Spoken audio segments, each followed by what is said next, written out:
Sir दूसरा मेरा question था कि होली प्रॉफिट जो थे, उन्होंने अपनी ज़िंदगी तो ज़्यादातर गरीबी में गुज़ारी है और उनके जो कंपेनियन थे हज़रत अबू बकर, हज़रत उमर, हज़रत उस्मान, उन लोगों ने अपनी ज़िंदगी सारी गरीबी में गुज़ारी है। आप वो हदीसें अगर आप वो पढ़ेंगी कि वो चटाई पर सोया करते थे, निशान पड़ जाते थे, तो अगर उन्हें दुनिया का फ़ायदा लेना था, तो वो ये सब क्या था फिर कि उन्होंने गरीबी में, मुख़लिसी में ज़िंदगी गुज़ारी?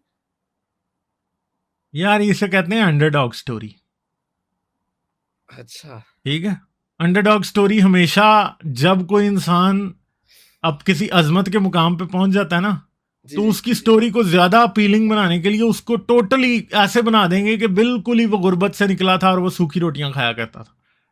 नहीं, पर हमारे पास सर कोई प्रूफ़ तो नहीं कि वो कोई एक भी हदीस या कुछ ऐसा नहीं मिलता कि वो बड़ी शहंशाहों वाली ज़िंदगी जिया करते थे या कुछ? यार मुझे तो हजरत मोहम्मद जिया भी करते थे, इस पे ही शक है ना। ठीक है, मसला ये है कि स्टोरी के फिक्शनल एलिमेंट्स बहुत ज्यादा हैं, और ये बात याद रखें कि नॉन फिक्शनल एलिमेंट्स ना होने के बराबर है, बल्कि मुझे तो कोई नॉन फिक्शनल एलिमेंट मिल ही नहीं रहा। अच्छा नहीं, पर आप दूसरी देखिए बात ये हदीस भी सुने जी, ना, ये जी, बात जी। याद रखें, मैं आपको एक बात बता दूं, जी, जी। असल दौलत ना ताकत होती है। हाँ, हाँ, और हाँ। ये बात याद रखिएगा कि जो लोग पावर प्ले में होते हैं ना, उनके लिए पैसा कुछ मैटर नहीं करता। पर ये सर बात ये याद रखें आप। समझ गया, मानने के लिए मुश्किल नहीं कि वैसे हमें हज़ारों हदीस मिल जाती, पर इससे मुतल्लिक एक हदीस नहीं मिलती कि उन्होंने को बहुत पैसा था उनके पास या उन्होंने कोई पैसा लगाया किसी जगह, नहीं नहीं, यही मिलता है क्यों कि नहीं उन्होंने था खाना नहीं यार, खाया। इतनी इतनी हदीसें हैं, क्या बात कर रहे वो हैं। हदीसें यही मिलती हैं कि उन्होंने सारा पैसा गरीबों को दिया, खुद ये हदीसें मिलती हैं सब नहीं लोगों नहीं से नहीं उन्होंने नहीं, खाना ये खाया। बात आप नहीं, छोड़ दें। अच्छा, सही, यार सही, 10 सही। बीवियां पालने के लिए अरब के उस सहरा में आप मुझे बताएं, बंदा अमीर नहीं होना चाहिए? नहीं तो सर फिर उन बीवियों से लड़ाई भी तो हुई थी जब उन बीवियों ने कहा और था मुझे बताएं कि जी, जी। खम्स जो मिलता था जी, जी। रसूल अल्लाह को, हुँ, वो हुँ। रसूल अल्लाह का था भाई। बाग फिदक जो मिला था, आप क्या समझते हैं, मदीने का बेहतरीन बाग था वो। हाँ, ठीक हाँ, है, हाँ। सही, सॉरी, सही। खैबर का जी, बेहतरीन जी। बाग था वो। दूसरी बात ये है कि 10 बीवियां रखना। तीसरी बात ये है कि आप मैं आपको ये कह रहा हूं, हजरत मोहम्मद खम्स के पैसे गरीबों को नहीं बांटते थे। कहाँ लिखा है बताएं? नहीं लिखा होगा, नहीं लिखा होगा। नहीं लिखा ही नहीं है ही नहीं बात। ये हजरत मोहम्मद खम्स के पैसे गरीबों को नहीं बांटते थे। हजरत सही, मोहम्मद का जो जरिया मुआश था या उनकी जो प्रोफेशन था, वो जंगो जदल था और लूट मार था असल में। सही, सही। हजरत सर मोहम्मद आखिरी की सवाल कमाई तो जी, वही जी। थी, कहाँ था कुछ और। सही, सही। सर आखिरी ठीक है, सवाल वन कि फिफ्थ वार बूटी खम्स जो मिलता था, वो कोई जी, जी। ऐसे छोटी मोटी बात है? बहुत बड़ी बात है भाई। ठीक है जी, ठीक। आप किसी जंग पे भेजें और पूरा शहर लूटें और 5वां हिस्सा मेरा है, तो मुझे बताएं मैं कितना अमीर हूंगा। सही है, सही है। ठीक है, तो जी, जी। ये बात याद रखें कि हजरत Mohammad was probably the most wealthy person in Medina 10 years into his hijrat और 8 years into his hijrat। ठीक है, सही। सर आखिरी सवाल कि खैबर आप जी, तबूक, जी। आपको पता है सहाबियों की हदीसें हैं। हम तो अमीर जो है वो तबूक या खैबर खैबर के फतह होने के बाद हुए हैं असल में। उससे पहले तो हम गरीब थे। सहाबियों को, वो सहाबियां जिनके पास शादी जिनके ऊपर शादी करने के लिए पैसे नहीं थे, वो खैबर के पास बाद अमीर हुए थे। ठीक ठीक सर, है, इन्होंने समझ इतना लूट मार की थी, वहां से इतना पैसा समझ इनको मिला था। समझ गया। सर आखिरी सवाल कि फ़र्ज़ करें आप एथियस्ट हैं ना, तो थोड़ा फ़र्ज़ करें मैं भी एथियस्ट हूँ तो थोड़ा डिप्रेसिंग नहीं लगेगा कि इस फ़र्ज़ करें हम मर गए, उसके बाद कुछ भी नहीं है। तो उस चीज़ से आप अपने आप को निकालते किस तरह हैं? कि आप कभी-कभी ये ख़्याल आता होगा कि अब बस हम मर गए तो उसके बाद सब खत्म हो जाना है। तो थोड़ा डिप्रेसिंग नहीं लगता आपको? नहीं, मुझे तो नहीं लगता। नहीं क्यों? अच्छा, आप सोचें आप मर गए, आपकी बॉडी को कीड़ों ने खा जाना है जिस तरह भी और उसके बाद खत्म। यार मुझे महसूस होना है। जैसे बंदा सोचता है ना यार और फ्यूचर के दूसरी बारे में। बात ये है कि एक बात याद रखें जी, जी। कि जिस चीज पे आपका कंट्रोल नहीं है, उससे आप डरते हैं। नहीं, पर ख़्याल आ जाए तो थोड़ा बुरा लगता है, उदासी छा जाती है वरना डरते तो नहीं है। नहीं डर, मतलब देखें, मैं तो ऐसे सोचता हूं कि हाँ, जब मैं, मुझे नहीं पता मैंने कल मर जाना है, परसों मर जाना है, मुझे बिल्कुल भी नहीं पता। But death for me is not a, मतलब कोई बुरी चीज नहीं है। ठीक है, अच्छा जब आपको पता है कि आपने मर जाना है, तो फिर आप ये भी सोच सकते हैं चलो मैंने मर ही जाना है उसका कोई सवाल-जवाब कुछ नहीं होना, तो चलो मैं कोई गलत काम कर लेता हूँ, चोरी डकैती मार लेता हूँ ज़रा। तो आप वो क्यों नहीं करेंगे फिर? फ़र्ज़ करें मैं नीचे किसी स्टोर पे जाता हूँ, वहाँ से मैं एक चीज़ चुरा के लिया तो किसी को पता नहीं चलेगा। तो मैं कहूँगा मर ही जाना है, मैंने अभी पूरे मज़े करता हूँ, मैं ड्रिंक करता हूँ, मज़े करता हूँ पूरे। तो इस तरह अगर एक इंसान गलत राह पे मतलब भटक जाए तो फिर? भैया मुझे एक अच्छा इंसान बनना है। मुझे अच्छा इंसान इसलिए मैं इसलिए अच्छा इंसान हूँ कि मुझे अच्छा लगता है मैं अच्छा इंसान हूँ। तो अगर किसी को ये अच्छा लगता हो कि मैं कत्ल करूँ, चोरी करूँ तो फिर ठीक है वो? नहीं वो ठीक नहीं है ना। सर ठीक उसके मुताबिक तो मुझे ठीक एक है। बात बताएँ कि आपको ये मैं अच्छा लग रहा है, आपने आपको मेरे से मेरी पर्सनल रीज़न पूछी तो मैंने आपको पर्सनल बता दी। ठीक है। अच्छा आपको ठीक ये है? अच्छा लग रहा है, तो अगर एक इंसान को उसके लिए ये बेहतर लग रहा हो कि उसके लिए ये अच्छा है कि वो कत्ल करे बाहर जाके, गाड़ी के नीचे बंदे दे दे, तो ये उसके लिए ठीक है फिर? नहीं मैं तो ये कह ही नहीं रहा। मैंने आपसे कहा है आपने मुझसे मेरी पर्सनल रीज़न पूछी तो मैंने आपको बता दी। मगर इसका मतलब ये नहीं है कि कोई इंसान अगर गलत सोच रखता है तो वो ठीक हो जाएगी क्योंकि उसको अच्छा लगता है। ये किसने कहा है? यार सही एक स बात है ना, असूल के मुताबिक प्रिंसिपल डिसाइड करता है क्या चीज ठीक है क्या गलत है। लोग डिसाइड नहीं करते। लोगों को अगर वाकई ठीक चीजें करनी है तो उन्हें प्रिंसिपल के साथ अलाइन होना पड़ेगा।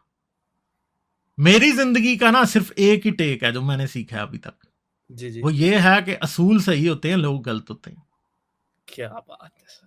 ठीक है, ये बात याद रखना। जो भी इंसान ये समझेगा ना कि असूल गलत हैं, हुँ, ठीक है, हुँ, हुँ। लॉजिकल साइंटिफिक असूल गलत हैं, जो इंसान ये सोचेगा वो गलत हो जाएगा ऑटोमेटिकली। तो ये सही। बात असूल डिसाइड करते हैं कि क्या गलत है क्या ठीक है। लोग समझते हैं कि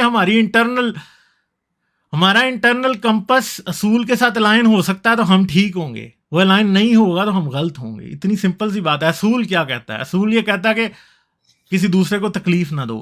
क्यों तकलीफ ना दो? हाँ, हम इसको रैशनलाइज कर सकते हैं कि क्यों तकलीफ जी, ना जी। दो। ठीक है, मगर असल में असूल तो यही है ना कि दूसरे को तकलीफ ना दो। क्यों ना दो? हाँ, अब मुझे भी बुरा लगता है, दर्द होती है। ठीक है, हाँ, हाँ, दूसरे को हाँ। भी बुरा लगता है, दर्द होती है, तो उसे तकलीफ ना दो।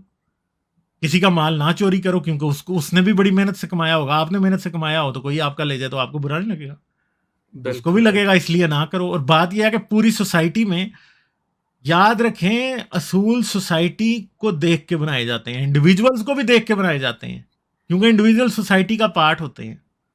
मगर जी। एक बात यह है कि अगर सोसाइटी में असूल तोड़ने वाले लोग बहुत ज्यादा हों तो सोसाइटी खराब हो जाएगी। सोसाइटी जब खराब होगी तो सारे लोगों का पेन बढ़ेगा। और बिल्कुल, ये बिल्कुल। याद रखें कि दुनिया में कोई फ्री लंच नहीं होता।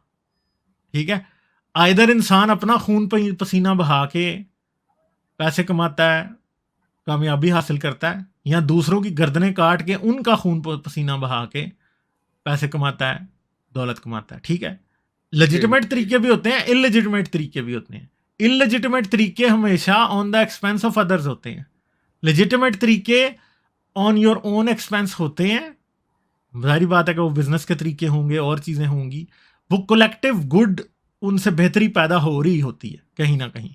हाँ, मगर ये भी याद रखें कि ऐसा भी पॉइंट आ सकता है कि कोई इंसान लेजिटिमेट तरीकों को भी गलत तरीके से यूज करते हुए दूसरों के लिए प्रॉब्लम क्रिएट कर रहा हो, तो फिर हमें रीइवैल्यूएट करना पड़ेगा। सही सर। मैं समझ गया, ठीक है, 1-2 मेरे और सवाल आते हैं पर ये कोई चैट में कह रहा है उसके बाद सिर्फ 10 मिनट है, तो आप उसको ले लें, मैं बाद में जॉइन कर लूँगा। चलें आप पूछ लें, कोई बात नहीं है। अच्छा आप नहीं, यहाँ पे एक अच्छा चलें बंदे को ठीक है लिया फिर होता जॉइन है, बात उससे खत्म करनी होती है चलें पहले। ठीक है। जैसे दूसरा सवाल है, जब आप एथियस्ट हुए, तो आपने अपने इर्द-गिर्द कितने लोगों को एथियस्ट कर लिया और आपको बैकलैश नहीं फेस करना पड़ा? तो जब फेस करना पड़ा, आप उससे किस तरह निकले बाहर फिर आप? कि हर तरह से आपको क्रिटिसिज़्म मिल रहा है कि तुम काफ़िर हो गए, तुम ये हो गए, तो आपने क्या किया फिर? देखिए मेरा केस डिफरेंट है ना, मैं मुसलमान तो नहीं था ना। फिर क्रिश्चियन थे तो तब भी तो हुआ होगा ना?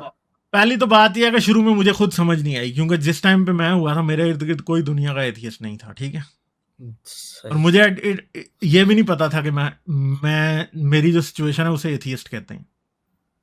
ठीक है, क्योंकि 2010 की बात है, ये 9 का एंड 10 का शुरू। और मैं तो खुदा में डाउट होता था मुझे तो। वो हमारे तरफ तो लोग ये कह देते हैं, ओ यार आप दुआ करें खुदा से, खुदा आपका ईमान को मजबूत करे। ठीक हाँ, है, हाँ। तो वो दुआएं भी बहुत की थी, कोई काम नहीं आई थी। तो आप ठीक है, दोस्तों और फैमिली मेंबर्स को कर चुके हैं एथियस्ट अपने साथ के नहीं? नहीं नहीं ऐसे नहीं होता यार, तो अच्छा ऐसे नहीं उसके होता। पीछे वजह बता दें, क्योंकि मैं भी उसी वजह को ढूँढ रहा हूँ, फिर कुछ लोग क्यों नहीं होते? उसकी जो वजह क्या है? कि कुछ हो जाते, कुछ नहीं होते। देखिए हर एक का अपना टाइम है, हर एक की अपनी बातें हैं।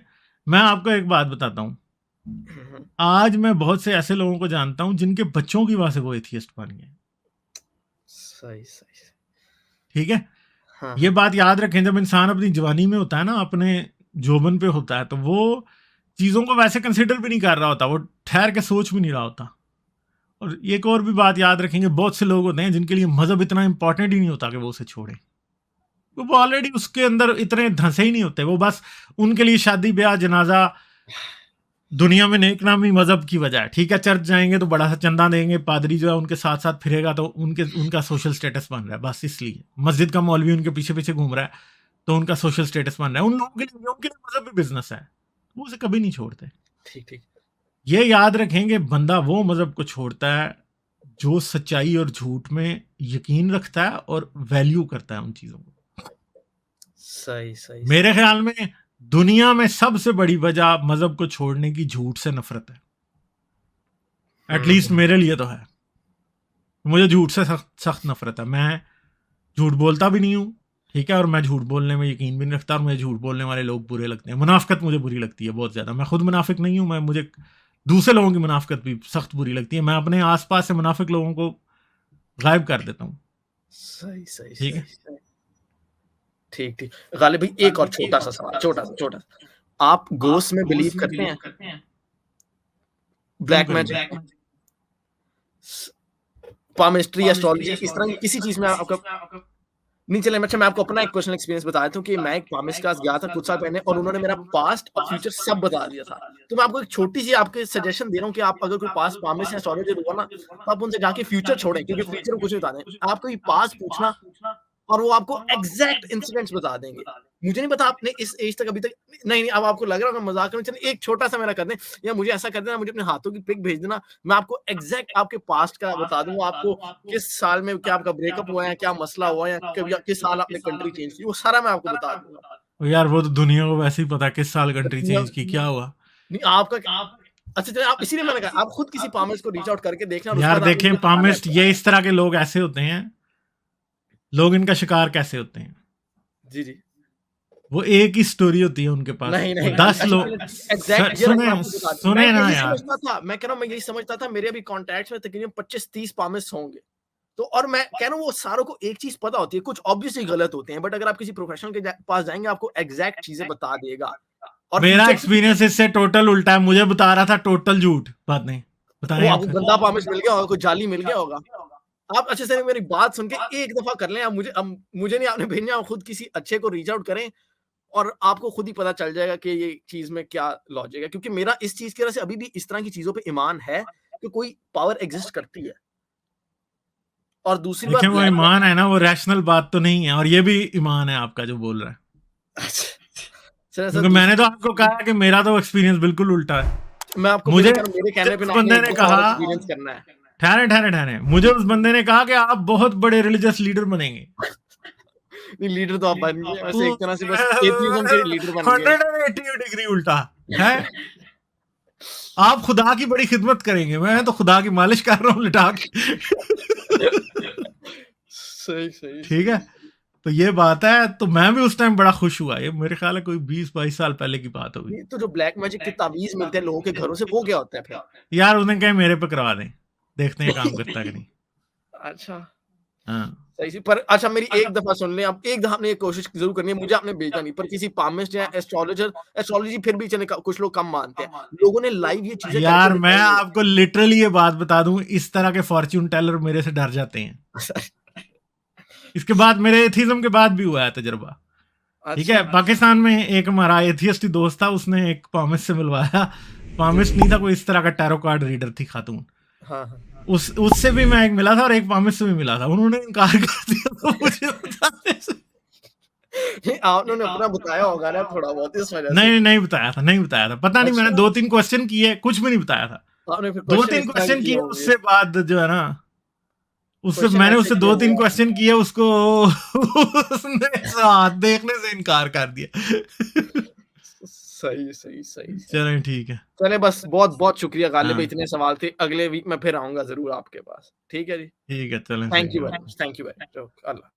लाइक, शेयर और सब्सक्राइब करना मत भूलें। इसके साथ साथ आप मेरे चैनल को पेट्रियन पर सपोर्ट कर सकते हैं। पेट्रियन का लिंक वीडियो की डिस्क्रिप्शन में है।